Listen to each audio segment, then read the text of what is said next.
Bom dia, pessoal. É um prazer enorme estar aqui, bater um papo com a Laura, amiga de longa data, colega de indústria há muito tempo também, né, Laura? A gente é veterano, né, Anderson? Pois é, longa estrada, né? Total. O objetivo hoje é bater um papo, abusar da sua experiência, falar um pouco sobre Venture Capital e empreendedorismo tech, hoje e no futuro, no Brasil. Eu acho que vai dar para a gente aproveitar essa sua experiência, né? Vou pedir para você contar um pouquinho da sua jornada, que é longa como investidora e antes disso você já, né, como banqueira, trabalhava na indústria também. Eu vou querer aproveitar um pouquinho dessa experiência para contar o que a gente está vivendo agora, né? A geração nova de empreendedores e investidores estão vendo isso pela primeira vez, mas não é novidade para a gente, né? Então, Laura, se você puder contar um pouquinho da Astela, de você, dar um background para a gente começar aqui, por Primeiro favor. de tudo, obrigada, né, pelo convite. É um prazer estar aqui, essa conversa. Se eu pudesse entrevistar o Anderson, vocês iam ver quanta coisa legal que ia sair daqui também, mas ele falou que não, que dessa vez só eu. Então, vamos lá. Bom, sou cofundadora da Astela. A Astela é uma gestora de Venture Capital Early Stage. A gente começou em 2008, já estamos no 5º fundo. E sempre com uma missão muito forte de alimentar o ecossistema e ajudar o empreendedor. Então, desde sempre, tive a minha primeira fase no mercado financeiro, era analista de telecom, participei do pós-privatização da Telebrás. Foi quando eu encontrei o Edson, meu sócio, e a gente resolveu fazer a Astela com um desejo genuíno de criar relacionamentos de longo prazo, com menos conflito de interesse, por conta de transparência, de alinhamento de interesses e tal. E aí, quando a gente descobriu que Venture Capital podia ser algo que combinasse tudo isso, a gente criou a Astela. Começamos primeiro mentorando empreendedores, até o momento que a gente tentou captar. Não conseguimos captar o primeiro fundo. E aí essa primeira jornada foi feita com grana nossa, quase que bootstrapping mesmo, para aprender, criar nossos processos. E depois, sim, a partir do fundo 2 em diante, a gente conseguiu fazer o fundraising e continuar a nossa jornada. Mas um extenso período aí, passando por várias crises e estamos aqui de novo com bastante bagagem. Joia. É muito engraçado, né? Um mercado nascente como o brasileiro hoje está amadurecendo, pelo menos já está mais maduro, né? Mas para quem começou no universo de Venture Capital no Brasil, tem um quê muito parecido com a vida do empreendedor, né? A sua jornada do Edson na Astela, vocês estavam empreendendo não só a Astela como o Venture Capital no Brasil, né? Foi muito piano carregado, né? Total. E pior que como os ciclos são muito longos, o nosso MVP não demorou 18 meses. O nosso MVP demorou quase 7 anos. Né? 8, 10 anos, né? Muito bom. Bom, Laura, depois eu vou pedir para a gente falar um pouquinho sobre as coisas principais que a gente faz em Venture Capital e como que isso está agora e no futuro, né? As coisas principais que um VC faz identificar deal flow, né? Escolher a empresa e depois ajudar essas empresas. Eu vou te pedir para falar um pouquinho de cada uma delas, essas coisas hoje e no futuro, mas só como abertura, dado que a gente está no Web Summit, eu queria saber o que você está achando do evento, se está curtindo, qual a expectativa. Acho que é meio emblemático, né? Então, vamos dar uma deixa aí pro evento em si. Total.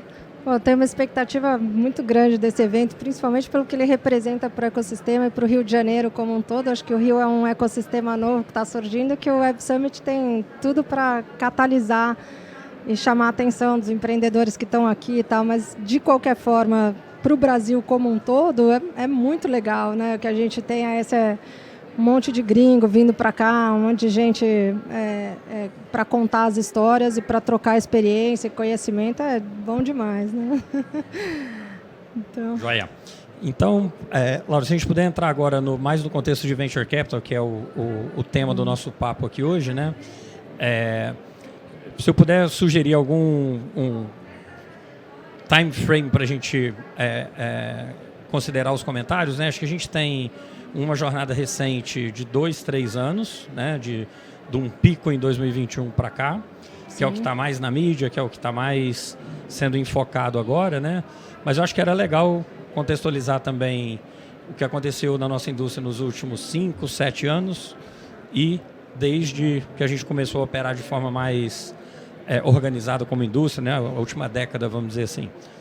Logo quando a gente surgiu, o ecossistema era muito imaturo ainda e a gente tinha uma preocupação muito grande de, ao ser o primeiro ou segundo cheque depois, né, de um anjo ou de um amigo, como é que aquela startup sobreviveria ao longo do tempo. Então, a gente começou a ajudar o empreendedor não só a ser mais eficiente com o uso de capital, mas também com estratégias de go-to-market. E foi quando a gente começou a estudar e a trazer um know-how que era muito valioso, porque trazia mais previsibilidade, mais escalabilidade para a jornada do empreendedor como um todo. Isso foi logo no comecinho. A Endeavor estava vindo para o Brasil, a gente estava começando a formar eu diria que era uma comunidade, não era nem um ecossistema. Aí o tempo foi passando, alguns desses primeiros empreendedores desse início foram super bem sucedidos. A experiência deles chamou a atenção, então começamos a criar um buzz e um ecossistema ao redor dessas empresas que chamavam muita atenção por conta de uma cultura diferente, do mindset do empreendedor e tal. E depois teve um outro momento que foi muito legal e muito importante, que foi quando esses primeiros empreendedores ficaram líquidos ou tiveram sucesso e voltaram para o mercado. E nesse período a gente começou a ver a vinda de funding, né, de investidores para, primeiro no early stage, depois um pouquinho do growth para frente. Então, foi muito bacana enxergar, né, o ecossistema nascente, se desenvolvendo, os second timers e o funding chegando. Até que a gente passou por uma fase muito, muito líquida, que foram o que você está chamando de 5 a 7 anos para trás, onde a gente teve uma liquidez muito bacana e um flow de capital grande, com um ecossistema já maduro. Então todo mundo ficava perguntando, é uma bolha, não é uma bolha? A gente falava, não, está equacionado, porque a gente tem aqui um conjunto de empreendedores capaz, né, de absorver aqueles recursos, e uma sociedade e uma economia que estava pronta para o uso da tecnologia e consumo de produtos digitais. Então, a gente passou por isso, sim, com alguns exageros e tal, mas de uma forma bacana no Brasil, até o final de 2020, começo de 2021, quando tivemos o enxugamento de liquidez. E é aqui que nós estamos, num momento que eu acho que é um momento caracterizado por uma dicotomia, uma dissonância, né? Que é um mundo onde a gente não tem a menor dúvida de que todos os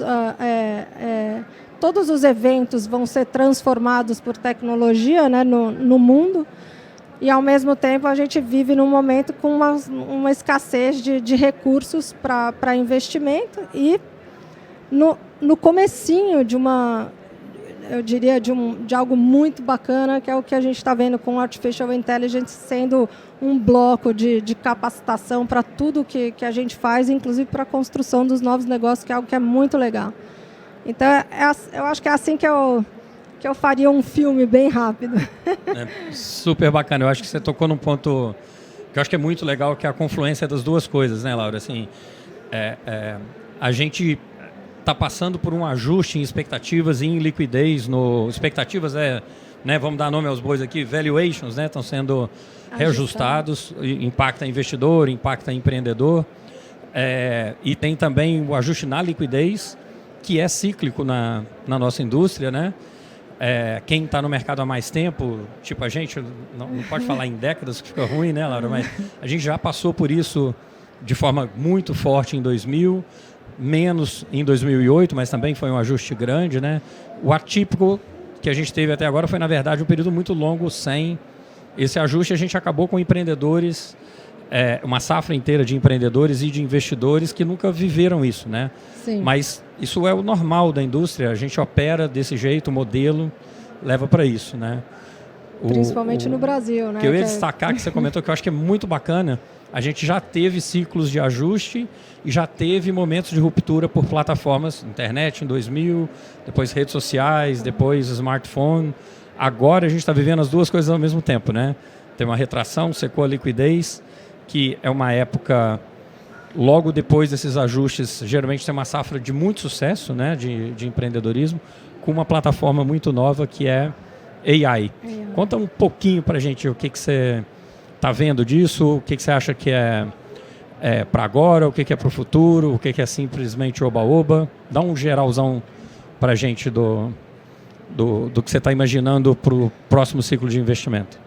Eu acho de verdade que a AI vai influenciar ou vai mudar a forma com que a gente faz quase que tudo na vida, sabe? E agora, o que eu acho que é mais relevante, que é uma oportunidade bacana para o ecossistema como um todo, é como que essas plataformas vão acelerar o desenvolvimento de novas ferramentas e de novas soluções. Então, o que é muito bacana, porque a gente vinha numa inflação de mão de obra importante, né, para trabalhar na indústria.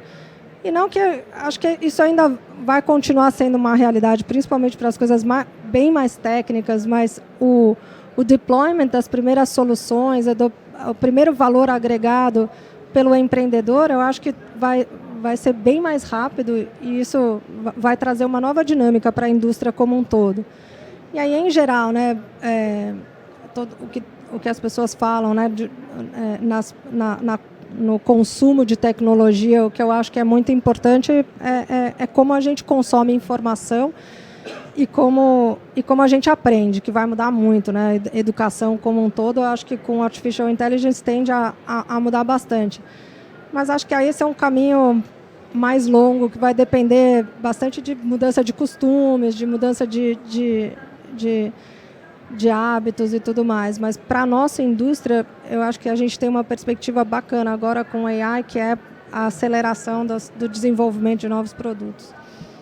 Eu acho que eu ouvi há pouco tempo uma leitura bacana, vou ter que me desculpar que é uma mistura de quotes aqui, então não vou poder dar o crédito devido, mas nesse período a gente viu uma evolução legal, que assim, quando a gente começou a investir, logo depois do ano 2000, você investisse numa empresa de e-commerce, custava uma fortuna, porque você tinha que desenvolver o software inteiro, comprar os servidores, colocar tudo, estou falando logo depois de 2000, 2003, 2004, era caríssimo botar uma startup no ar, né? 5 milhões de dólares uma startup em escala.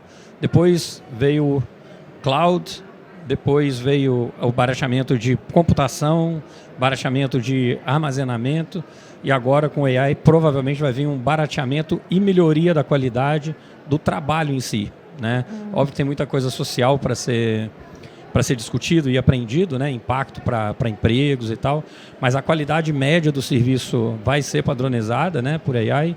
E o que eu acho que, olhando o nosso umbigo, o nosso quadrado aqui, que vai ser muito bacana, a quantidade de inovação que vai poder acontecer daqui para frente vai ser muito grande, porque vai ser muito fácil começar alguma coisa nova, né? Total, e acho que uma própria tendência de consumir o no-code como ferramenta própria, né, para os indivíduos, eu acho que vai ser muito interessante também, porque você vai poder fazer coisas que te ajudam no dia a dia com uma facilidade muito, muito grande, né? Então é muito, muito bacana. Joia. Bom, Laura, tem um outro item que né, eu falei aqui do dia a dia dos investidores, né, dos VCs, a gente tem que achar as empresas, escolher e ajudar essas empresas, né?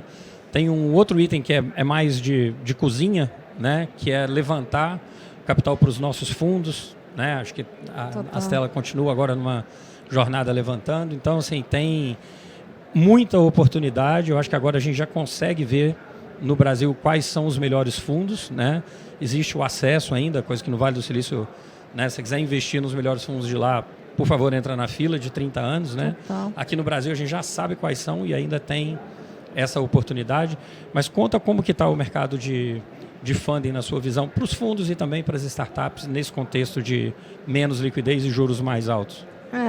Eu acho que a gente passou por um momento de maior liquidez, que foi muito bom para o Brasil como um todo, porque culminou, né, com juros muito baixos, e isso foi muito importante para que o investidor brasileiro tivesse mais curiosidade, mais interesse para entender venture capital e líquidos em geral, como composição das carteiras, porque nos Estados Unidos, você sabe, 30% às vezes das famílias, da fortuna das famílias já estão alocadas em VC, e no Brasil ainda um percentual muito, muito pequeno, não chega a 5%.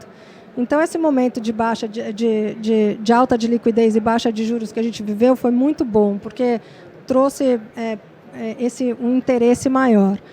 Agora a gente está voltando para um momento de juros maior, onde as famílias já têm algum conhecimento, né, de como o venture capital funciona, mas estão mais ressabiados justamente por conta da falta de compreensão ou de transparência do tamanho dos ajustes nas carteiras e tudo mais. Então a gente está passando por um momento que eu acho que é mais um momento de espera, onde o investidor quer entender qual que é o tamanho desse ajuste, o que vai acontecer dali para frente, e continua com um interesse bacana na classe de ativos, o que é muito legal. Se a gente pensar, né, num país como o Brasil, que tem um setor financeiro e um mercado de capitais forte, a gente tem tudo para ter todas as fases de venture capital, até os IPOs, sendo financiados por capital local e por capital estrangeiro vindo para o Brasil. Então eu acho que a gente está num momento bacana, onde os ajustes a maior parte deles já foram feitos, tem essa oportunidade enorme aí de empreendedores criando coisas incríveis com foco em trazer eficiência e soluções para as empresas, o que pode dar, inclusive, um respiro para a economia como um todo. A gente fala que SaaS é deflacionário, né? Porque a gente está num momento onde a inflação é importante. Então, toda vez que você tem uma ferramenta que faz coisas, que traz eficiência e que consegue desempenhar tarefas mais baratas, para uma economia e momento como o do Brasil, por exemplo, é muito legal. Então, eu acho que a gente está chegando num momento onde estamos de volta conquistando a confiança do investidor para a classe de ativos, e acho que a gente vai passar por um tempo muito legal aí nos próximos 5 anos, com uma abundância grande de oportunidades e, quem sabe, com um funding bacana para investir. Joia. Não, acho que é um momento, sem dúvida, de aprendizado. Estava muita euforia, né? Tem o que a gente costuma chamar de capital turista. Eu acho que esse realmente vai voltar lá para a renda fixa, mas muita gente aprendeu a trabalhar com venture capital, ativos alternativos na carteira, né? E não é segredo para ninguém, o mais importante é participar de todos os vintages, senão você entra só quando está o oba-oba, fica com retorno ruim, quando vem uma safra igual, provavelmente é essa que a gente está entrando agora, que vão ter retornos fora da curva, pelo contexto, né? Acaba ficando de fora. Então, acho que o investidor brasileiro está numa jornada de aprendizado e de exposição muito boa. Se eu puder fazer uma última pergunta aqui, Laura, só para a gente encerrar. Eu sei que a gente compartilha um otimismo quase doentio em relação à classe de ativos, né?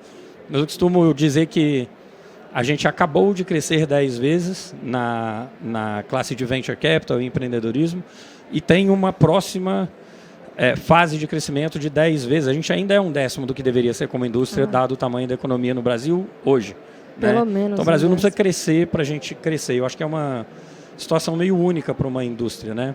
Conta o que você imagina para médio e longo prazo. Vamos terminar numa nota de visão estratégica e otimista aqui para o nosso público. Eu acho que a primeira coisa, o setor de tecnologia como um todo não faz nem cosquinha para o tamanho do PIB no Brasil. E a primeira coisa que eu acho que a gente deve esperar é que isso tenha relevância para a economia como um todo, né? E o impacto disso é muito bacana, como uma classe que traz eficiência, que traz custos mais equacionados, que garante uma retração de inflação com o crescimento da economia.